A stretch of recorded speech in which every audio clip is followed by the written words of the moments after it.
further ado, let me introduce Dowd. Thanks, Tom.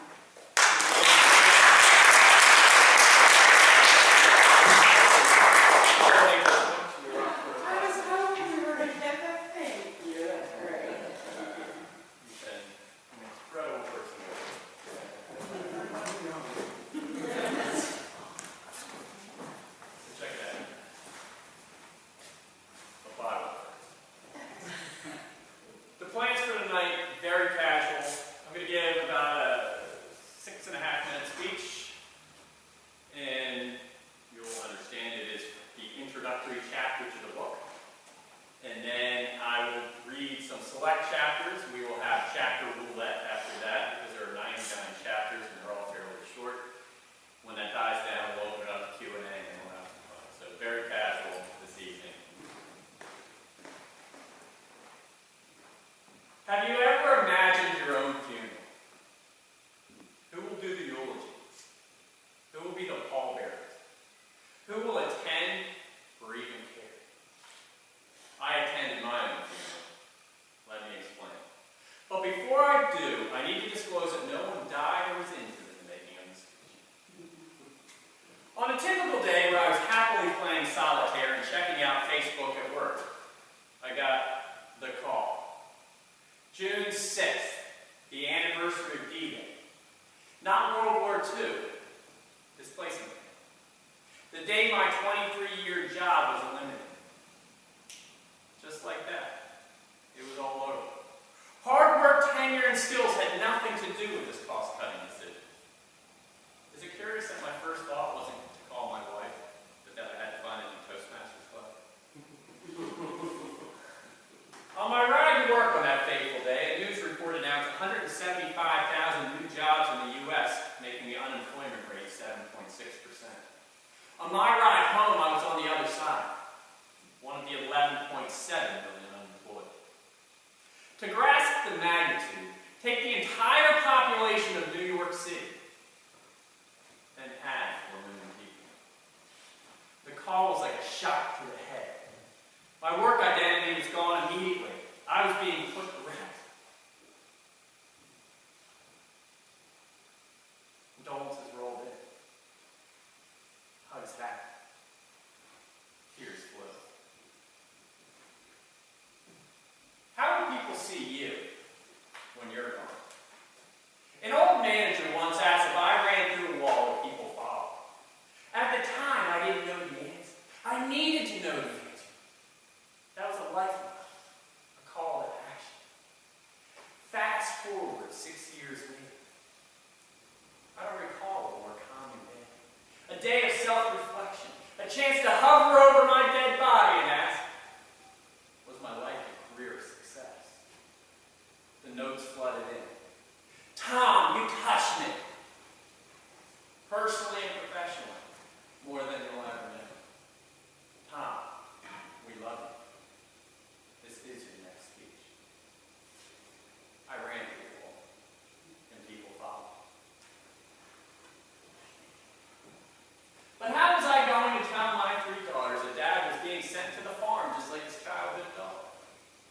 The spending freeze on shoes, clothes, and pizza is worse than death that he made. My middle child's head tilted at a mourner's angle as a tear slowly rolled down her cheek as if to fall on my casket. My youngest held me in a bear hug as if it was the last time ever. My social media conscious 16-year-old told me that all responses to the relocation question on Facebook is no.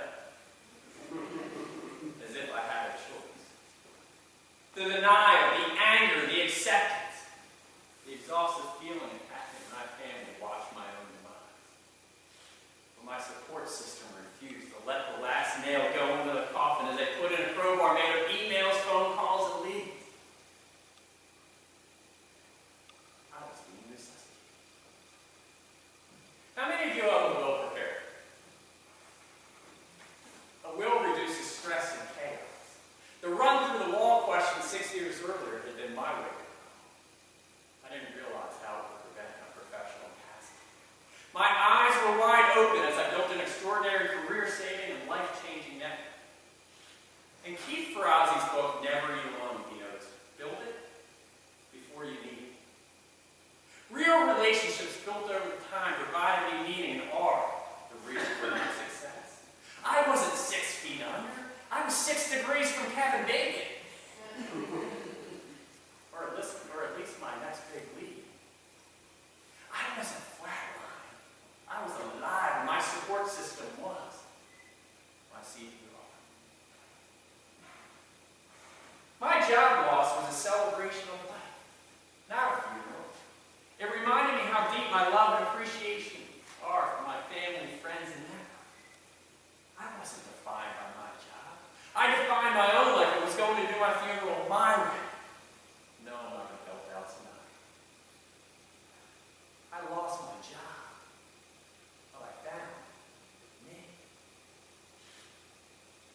wanted the immediate teachings that I liked the realism of the statement above and learned to appreciate what people sacrificed to move me even closer to the job I was seeking.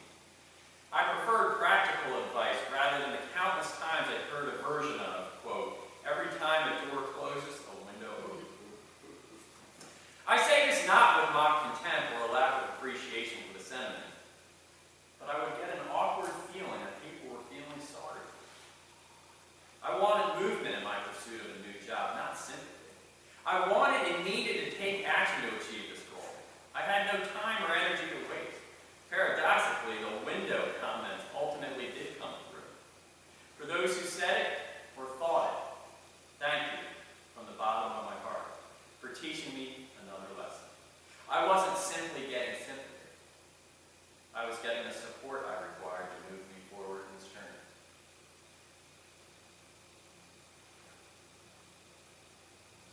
This next chapter is called Prepare for This Moment. Are you prepared for this moment? If you even hesitated to answer, it's time to start preparing yourself. As stable as we think we are in any employment situation, including your current position, if you are employed, that situation can change at any time. Okay. You must plan for the worst case scenario where valuable time will be wasted as you scramble to figure out your next step. If you are scrambling, don't forget about the emotional roller coaster you'll be on, meaning your head won't be on straight and your thinking will most likely not be clear to start the process. Whether you are in a seemingly stable job now, or you're out of work at this moment, do you know your strategy? What's your end game? What are your immediate and long-term goals? It's important to have a clear vision in writing. When we are in scrambling mode, we make quick decisions, rash judgments, or we go back and forth between strategies and actions we want to execute. To avoid that, investing time to clarify your goals ahead of time will be beneficial because it provides a map to follow. This is your playbook, giving you the tactics needed to get where you want to go. Once you write it all out, it starts to feed and expand the vision further, which will only help. Try not to become so focused on the targeted goals that you'll lose sight of the peripherals, such as maintaining a strong network. Written goals, however, have been proven time and time again to exponentially increase success. It's okay to also have multiple paths on the journey, aka Plan A, Plan B, Plan C. But the more clearly laid out the paths are, the more you can proactively take the actions needed to get you to your end goal. Now we'll just play chapter roulette. We'll throw out a number, 1 to 99. 99. Don't even know how it ends. I'd like to thank Incontento for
the skill set for, and I've been in work for 20 plus years. I've been looking for work for 2 years.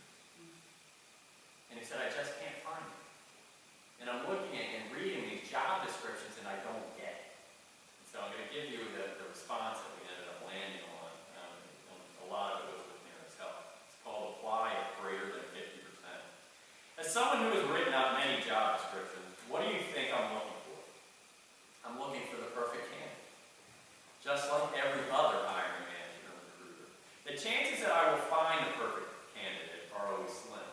As I talked with fellow unemployed individuals, I discovered that many people read job descriptions and gave up without any further action. Imagine 2 years of reading job descriptions and saying, oh, close, but yeah. And it stops right there. They made no call to the recruiter or hiring manager and chose not to fill out applications for positions they were actually qualified for. Mary LaFontaine, who works for the Maine Career Center, said, quote, apply if you meet more than 50% of the job description. It's not an exact science or math equation. If you feel that you meet enough of the criteria, then go for it. Even if the quote requirements are not fully met, they should take a serious look at applying. I am realistic enough to know that perfect candidates most likely don't exist, but qualified candidates do. The ones who take the most shots increase their chances significantly. A colleague in the sales world used to say, quote, if 1 in 10 buy, and you are only asking or offering 1 in 50, it's going to take an awful long time to get the 10 you say yes. Another check? 25.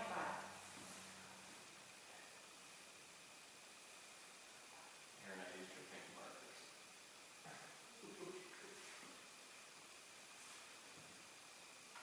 The shortest check anyway.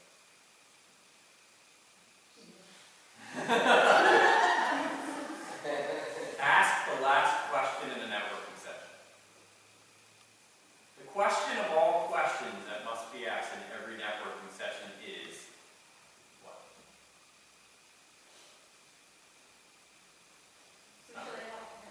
Who should I talk to next? Sorry. Who else should I meet with? Think about the math. If you ask this question of 3 people and you get 3 names from each of them, you've expanded your network to nothing. This easily turns into 27 new connections and the growth continues to expand. The opportunities are endless if the question is asked every time. Something so simple, but yet so powerful when you've done this. This book, I'm chock full of irony. I was in the middle of reading 2 books when I lost my job. One was called Give and Take by Adam Grant, who is a best-selling author. He was listed in the top under 40 professors in the country, and he teaches at Wharton Business. And if you have never read the book Give and Take, it's an incredible book, probably one of the most influential business books that I've ever read, besides my own. And he talks an awful lot about networking in that book, and he talks about how when we do this networking thing, we're looking for reciprocity. And he teaches there's no need to do that if you do the right things. If you give enough, people will give back to you naturally. And there was a saying in the Give and Take, and it talks about who's going to be on top and who's going to be on the bottom, givers or the takers. So they say, who's going to be on the bottom of the barrel when it comes to success? Who do you think? Givers or takers? The ones who are always giving their time, giving their money, giving their always, nice guys finish last, all that stuff comes into play in perception, and the truth be told is they are on the bottom. And then you say, all right, who's going to finish at the top? The ones who are take, is what you would think.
said, "Oh, that's easy." A lot of them had come from the former company, so I knew 12 of the 15. And she said, "Oh, that's great. How many of those 12 could you pick up the phone and call? And they would know exactly what you've done, know you very well, or they can call you and you call." And I said, "Oh, well, maybe that number's 3. And she said, "You have some work to do." And from that day forward, 6+ years ago, I've been meeting with someone who is at least 2 levels above me once a month for 30 minutes for 6 years. We're asking the last question: who else should I meet? So when I lost my job, I grabbed my hands on a folder of networking, which was in and outside the company, and had a file that was this thick with more names of people I still had yet to meet with, that I still was going to meet with. And that's been going on even in my new company. I've been doing that since August. And the reason I bring all of that up is build it before you need it. When we talk about the chapter of being ready beforehand, as I'm reading, ironically, Keith Ferrazzi's book, Never Eat Alone, I had already been prepared. Inadvertently, but I was prepared as I was going through this. And so it wasn't a surprise, and I wasn't caught off guard. So when I walked out the door with that file in hand, I walked out with a ton of confidence. And I walked out the door, put my box in my car, and made my first phone call for the job search. More irony, I was contacted the day before by a Toastmasters at a club that I coach, and she offered me a job the day before with her company. And I said, "Hey, remember that conversation we had yesterday?" And then I drove up the road about 1,000 yards and spoke to a former manager of mine, and the job seeking began. Because there's another chapter in here that says you don't have time to waste when you're looking for a job. And I think sometimes we want to find ourselves and those types of things. And these are things I would have never thought about until I actually went through it. So let's do maybe 2 more chapters. Or another one. 7.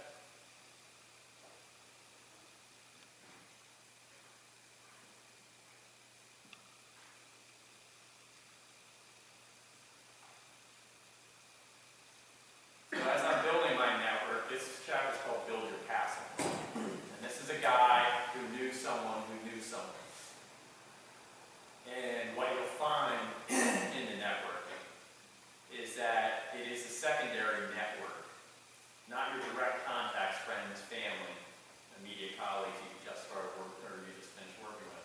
But it's a secondary contact that actually do most of the work to get you to where you are. And it's statistically shown, research has proven that time and time again. And part of the reason, in fact, Adam Grant's book, he has a chapter on that they know you too well. And they do. I mean, so they make assumptions on your behalf, good, bad, or indifferent. And so as you're like, "Oh, well, maybe that's not something you want to go for," so they don't put your name out there. But this is a guy who I met who does a lot of side interests that I do, coaching, training, travels the world, and has done fairly well for himself. We've built a very strong relationship. Such a nice guy. His name is Everett Berger. Anyone know him? You guys know Everett? He's an executive coach and leadership development professional, and when we were talking, he left me with a couple of things. I mean, one of the things he mentioned was let go of the past. And that's one of the things I mentioned in the introductory speech. I wasn't identified by my work identity. I had led the colors of my company for 23 years. I lived that company. I was that company. I graduated college on a Friday and started the following Monday. That's all I knew. And I started to think, was that all of me? And as the side interest, speaking, training, coaching, my wife likes to call it midlife crisis, and as I'm going through this midlife crisis, it hit me that I wasn't defined by my job. And you can wallow in all of this, and there are emotional tolls that take place when you lose your job, but you don't have to wallow in it. That's your past. And as soon as I walked out that door, I was a former employee, whether I wanted to be or not. And as soon as you grasp hold of it with that objective point of view, it really made sense when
as soon as you put it into that context, I woke up at the same time.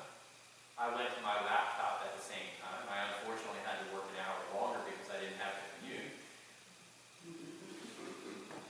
And so all of a sudden, I was in my regular routine. I was just doing different jobs, different responsibilities. And when you put on that mindset, it becomes pretty easy. It's not easy emotionally, but it became an easy concept to say my job is to look for a job. And it was a great aha moment in doing this and focus on the right priorities. And Everett and I talked an awful lot about what some of those priorities are, and they're varied with everyone out there. Let's do one more chat.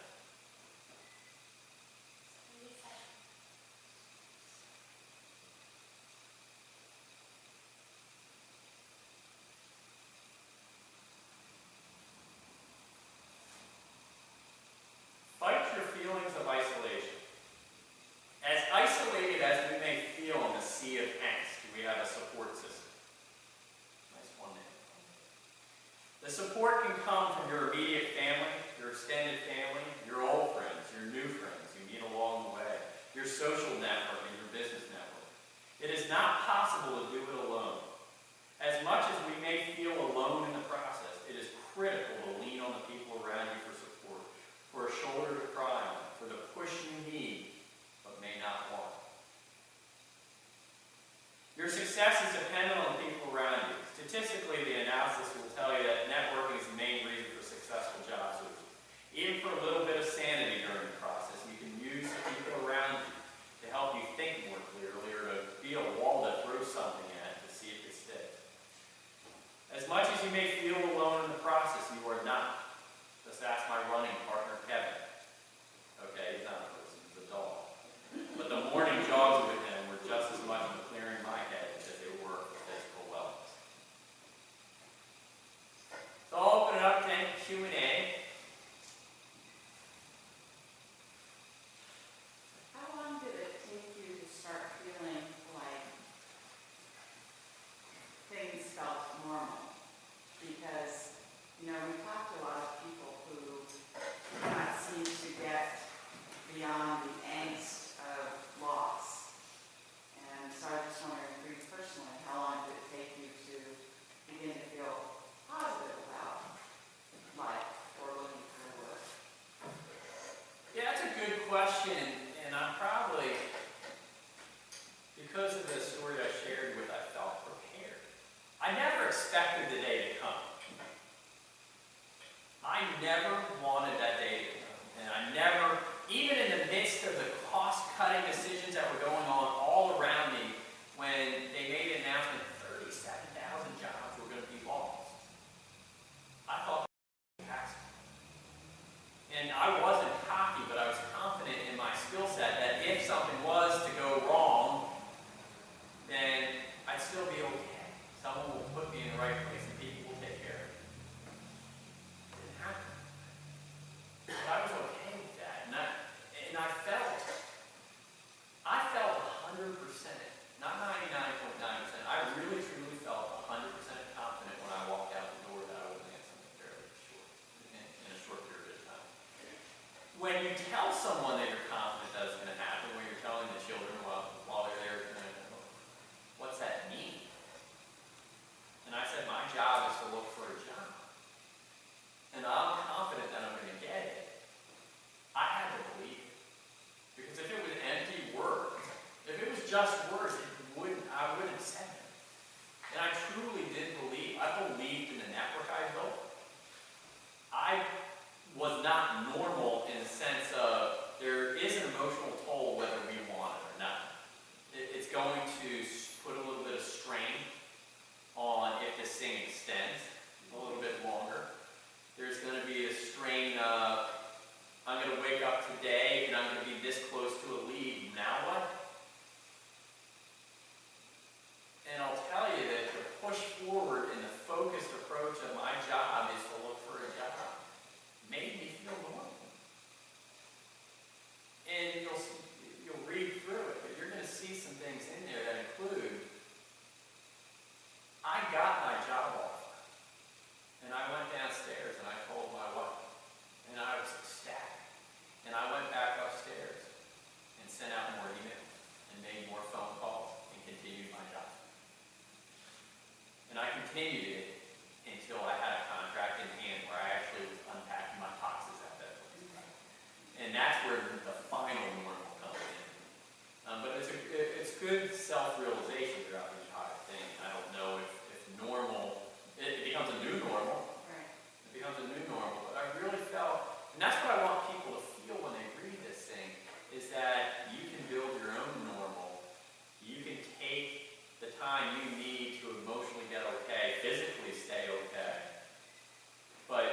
going to have to forge ahead, and you're going to have to do something. Luck's not going to come your way. You have to create it, and you're going to create your own new norm. Gary, you have something? Yeah, you have some interesting insight into resumes inside of this book. Talk about having to restructure things inside there, especially when sometimes overwhelming person who's reading. And I just want to go back over so that you can elaborate a little more on when somebody's looking at something and you're saying, I got 20-something years of doing this, and you wrote it down over the phone. That was fascinating. Yeah, and Gary has a portion, and he bought the book a couple weeks ago. Thank you. Please put a review on Amazon. A good one, anyway. The resume, and realize I teach people how to write resumes.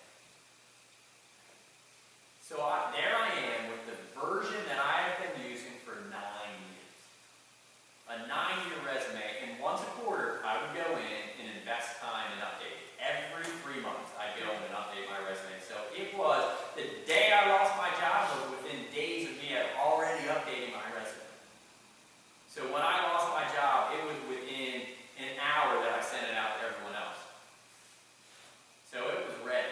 So when it comes to resumes, have one ready on hand at the moment that it would only take me minutes to make any final tweaks to. But as I'm teaching the resume, I'm also starting in my profile by saying, hey, I'm a 23-year veteran of the financial industry. So what did I instantly do by doing that? Or I started by saying, I'm a 23-year executive in the financial industry. So I did 2 things here. One, I gave either potentially my age, which I didn't think that's a bad thing, 45, 46, what's a big deal? But then I also priced myself out by saying executive. I even had my title in there. Remember, I wasn't defined by my job, but my resume said Senior Vice President. As soon as I came to that realization, it instantly came off because that title means so much, so many different things in so many different companies. And it said, we have this many manager positions, we have this many senior manager positions, and we have this many executive. Your resume is going to this line. So my opportunities became a little bit bigger when I reworked the resume. And one of the things that I changed on it was, I mean, you get people, and everyone's going to give you feedback. You have to figure out, is it style that they're giving you feedback on? Or is it legitimate feedback that you have to really look at? And it was somebody who I very much well respected. In fact, it was the person who got me networking many years ago, who looked at my resume and her own words were too dense. And I looked at it again with an objective point of view, and I deleted it. I deleted the entire thing I've been using for 9 years, and I spent the entire day rewriting my resume. And I rewrote it in a way that shared my experiences in a way that told a different story. The story was, I'm going to batch my stuff together, be less detail-oriented, but use words that will get picked up in algorithms that happen in larger organizations. And I emphasized my competencies and skills. And as you're writing a resume, and it's fairly new, I'll call it fairly new over the last 5 years or so, you don't mention your company name, where you work, until you're on the bottom third of your resume. So 2/3 of the resume I'm going through, I'm seeing the skills that I have, soft skills, hard skills, competencies, activities, accomplishments, job responsibilities, things that I've done, and then it says, oh yeah, I worked at this company. And that was a really big change for me because I was identified by my company. I had been there for 23 years, that's all I knew, so that's what the paper said, and there was nothing wrong with my resume. And I'll tell you, when it comes to resumes, regardless of the feedback people tell you on it, it is yours. Google resume. And you will get, and this is not an exaggeration, 13 million hits was the last time I did it. So it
short, went to Toastmasters, won the door prize, got a mentor.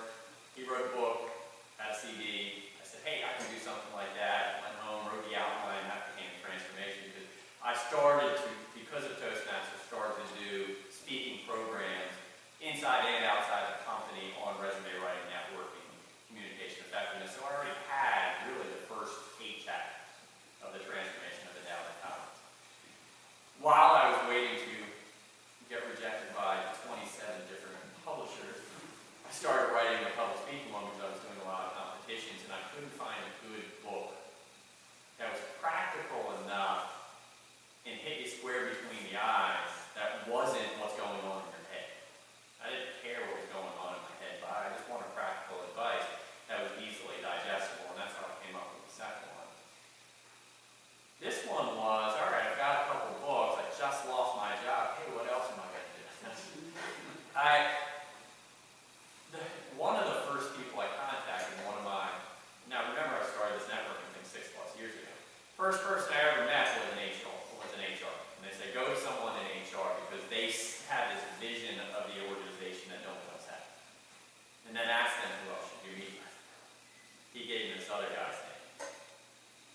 And this other guy so I call this other guy, network guy number 2, and I call him up, and he says, hey, you should keep a journal. I said, hey, it already started. And he's a really big Penn State fan, huge Penn State fan, went to Penn State. And he's like, you owe me a speech on Penn State. And I said, I know. He said, you should write a speech on losing your job. I said, I already did it. But he got me thinking enough to say, as I'm having these sessions with job seekers and networking groups and libraries, I should take down some notes. And I kept a black book. I mean, I had just had this notebook, and I just wrote these things. And I let it digest. I let it fester. I let these ideas. And if I got an idea in the middle of the night, and I have this paper next to me, I would just throw that in the black book too. The day I got the job offer, and it became official, where I had a date I was starting, I had 3 weeks to enjoy the rest of the summer. I spent the next 3 weeks putting all those notes in order. And then as I go to friends and family for feedback on the book, it started to morph into different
go from copy and pasting your resume. Your resume, you need to keep it a couple pages. You need to keep it clear and concise. Your LinkedIn is all in. Go haul a lot.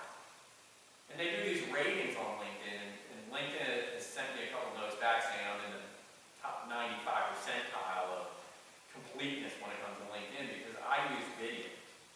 So I have video testimonials. The day I lost my job, I lost it on a Thursday. By Friday, I sent out 200 recommendation requests to people. A little story on that, and I'll come back to LinkedIn, is remember when it comes to making assumptions on your network, at this point I had nothing to lose. I sent it out to 200 people. The first one that came back was the person who I probably despised the most ever. And despise is probably an extremely strong word, but we just didn't hit it off. We had different styles that didn't work out. And you know what he did? He remembered the good times. He remembered the things that we did well together. And his last comment, and I really truly believe he meant it, because we started to set up meetings after, he said, "What else can I do for you?" So another note on making assumptions on who your network is right now, good and bad, be careful and confirm those validations. But when it comes back to LinkedIn, I was using videos to show who I was, and people got to see some of the work that I was doing in the coaching side. They got to see a lot more recommendations that are on there. I got to add some more details, and I got to change it and show who I wanted to be, not just on my resume, but really show the holistic side of who I wanted to be. And it really came together fairly well. And I spent most of my time there, and I landed my job, and there's all of these strategies I have on how to find a job. Start with your friends and your family, and go down that path, and talk to groups that you might be involved in. I would go to people like Toastmasters or the Lions Club. But one of the strategies is alphabetically by LinkedIn. I never got out of these. I would commit to 20 emails a day to start saying, "Hey, I'd like to meet, here's what's happening, I'm looking to see what we can do." And what happens is you're sending 20 of these things out every morning, you're getting some responses, your days are booked up with these networking meetings as time's going on, so 20 was actually fairly aggressive. And you're meeting with these people, and I got this person in the seat who I knew from 20 years ago from the University of Delaware, who worked at MBA, but we never crossed paths while we were there. We knew of each other. And he said, "There's nothing I can do to help." Nothing. "But do you know these four?" And he sent me 4 names, who I actually knew from a previous company, and I knew 3 of the 4. And he said, "Take a shot, send them a note." 2 never responded. One said, "I have 15 minutes, it's all I have, but I'll give it to you." And another said, "I don't have time for you, but reading over your resume, it looks like this is a great position. It's an hour and 40 minutes away, but if you're willing to commute or relocate, take a look at it and apply. And if you do apply, when you do apply, send me a note and I'll send the hiring manager a note for you." Turned it around in a day, sent it back to him, and within hours, he had already sent a note and made a phone call to the hiring manager. This other guy who had 15 minutes said, "We never crossed paths at our former organization. I knew your name, or maybe saw your name. What can I do for you?" I said, "I actually have an interview this Friday." He said, "Spent a great 15 minutes, I'll take care of that for you." And he made a comment to the hiring manager. Now, the hiring manager, I don't know from that.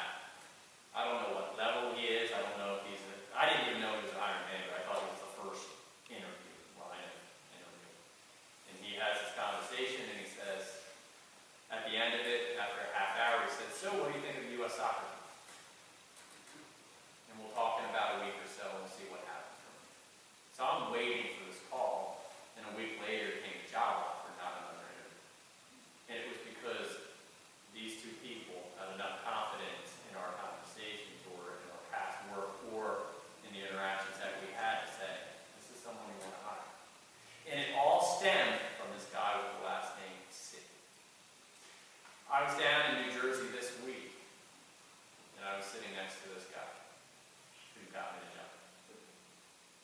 this is a guy with the last name C, and he had me talk to his organization about communication effectiveness. So I'm now doing everything I want to do in the financial industry, in the training, in the communication, in everything I want to do, because this guy said, I can't help you, and he really did.